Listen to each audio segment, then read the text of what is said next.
안녕하세요. 소소한 부자입니다. 오늘은 제가 2개월 만에 과외 5개를 구했던 꿀팁을 말씀드리려고 합니다. 사실 처음에 과외 어플로 과외를 구하려고 시도를 했었는데 너무 어려움이 많았어요. 지역이 시내 외곽 지역이라서 어플로 과외 학생을 구하기도 너무 어려웠고 무엇보다 첫 수업료의 25%를 수수료로 가져간다고 하더라고요. 사실 이것도 내가 힘들게 수업하고 플랫폼에 돈을 주는 느낌이라 싫었습니다. 그래서 저는 제가 있는 지역에 있는 네이버 블로그 카페 이런 곳을 활용했습니다. 그리고 2달 만에 5명을 과외 학생 5명을 모집하고 학교 스케줄이랑 학원 강사 스케줄이랑 막 해보니까 5명 이상 과외 수업을 하기는 너무 힘들 것 같아가지고 모집 마감을 했습니다. 물론 그 이후에 블로그나 메일, 문자 등을 통해서 총 10건 이상의 문의가 추가적으로 들어오기는 했었어요. 물론 더 할 수 없어가지고 정중하게 거절했지만요. 무튼 과외 구하는 꿀팁 5가지 소개하겠습니다. 간략하게 5가지로 요약할 수 있겠는데요. 첫 번째, 과외 홍보글 정성껏 작성하고요. 이때 학습 블로그 운영도 함께 해주면 좋습니다. 두 번째, 학부모님을 사로잡는 대화법입니다. 세 번째, 시범 과외. 네 번째, 이력서와 재학증명서. 그리고 5번째, 시험기간 보강 서비스. 이렇게 5가지입니다. 조금 더 자세히 이야기해 볼까요? 첫 번째, 과외 홍보글은 아주 정성껏 쓰셔야 됩니다. 간혹 과외 홍보글을 저도 이렇게 올라왔던 것들을 좀 보면요. 너무 광고성이 짙거나 아니면은 학벌이 좋다는 이유로 어디 학교 출신입니다. 과외에 관심 있으면 연락주세요. 무슨 과목합니다.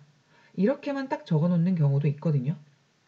사실 저도 처음에 어떻게 해야 되는지 몰라가지고 올해 1월부터 처음에 이제 과외를 구하기 시작했었는데 이렇게 써놨더니 진짜 아무도 연락이 안 오는 거죠.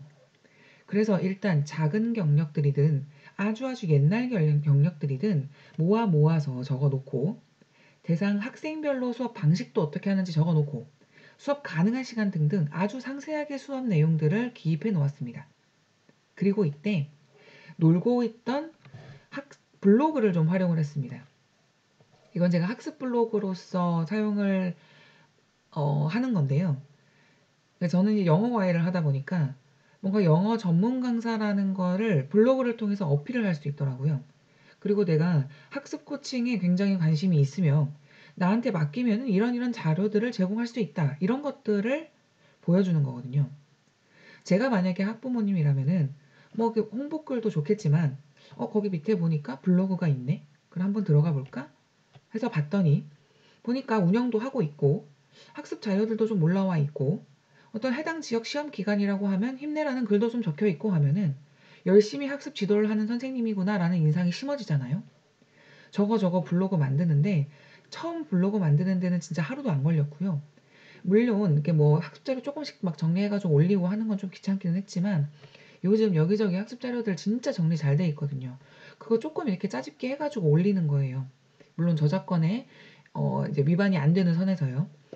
그러니까 저거 만들고 나서 저거를 홍보글에다가 첨부하는 순간부터 과외 문의는 더 많이 들어오기 시작했습니다. 저는 중고등학생들만 한다고 했는데도 초등학생들 학부모님들까지도 초등학생 과외를 하냐고 문의가 들어올 정도였습니다. 두 번째는 이제 학부모님들을 사로잡는 대화법인데요. 이건 대화법이라기보다는 이제 어떤 식으로 어떠한 내용의 대화들을 해야 되는지를 말씀드리는 거예요. 왼쪽에 맨 처음 보여드리는 거는 처음 이제 이 학습 문의를 한 거죠. 과외 문의를 할 때 보내주신 건데 그때 저는 여러 가지 물어보셨던 질문에 대해서 아주 성심껏 답변을 드렸어요.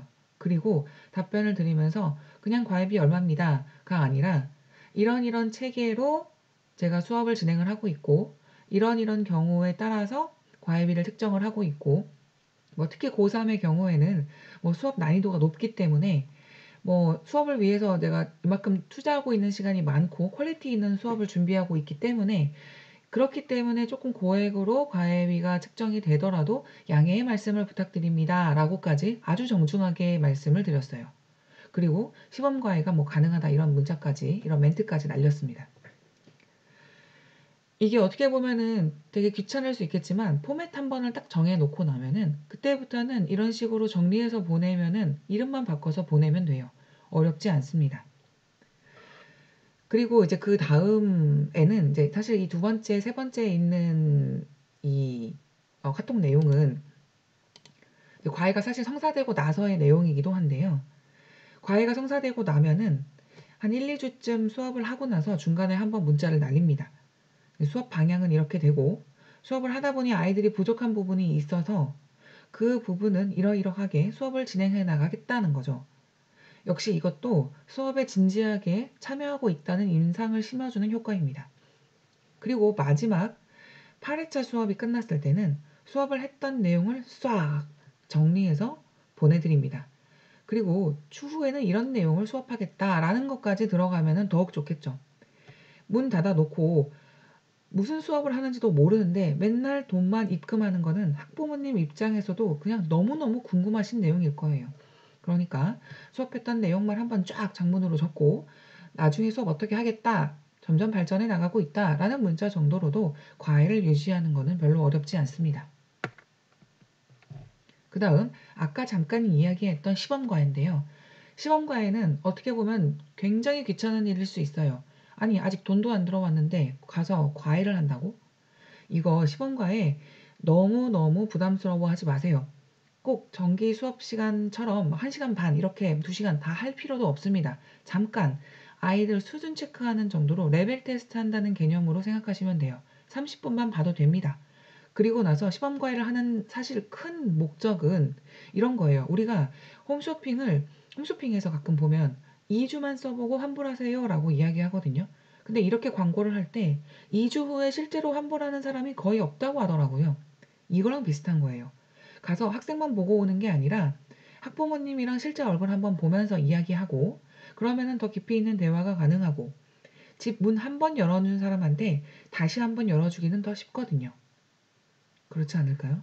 이러면서 아이들 레벨이 이런 것 같다 하고선 잠깐 확인하는 정도를 코멘트 해주는 것도 당연히 좋습니다. 그리고 시범 과외를 하면서 이력서를 준비해가는 게 저는 정말 정말 제가 말하는 꿀팁 중에 베스트 오브 베스트라고 생각합니다. 물론 과외 구하는데 이력서는 좀 오바 아닌가 하는 이야기를 하시는 분들도 계신데요.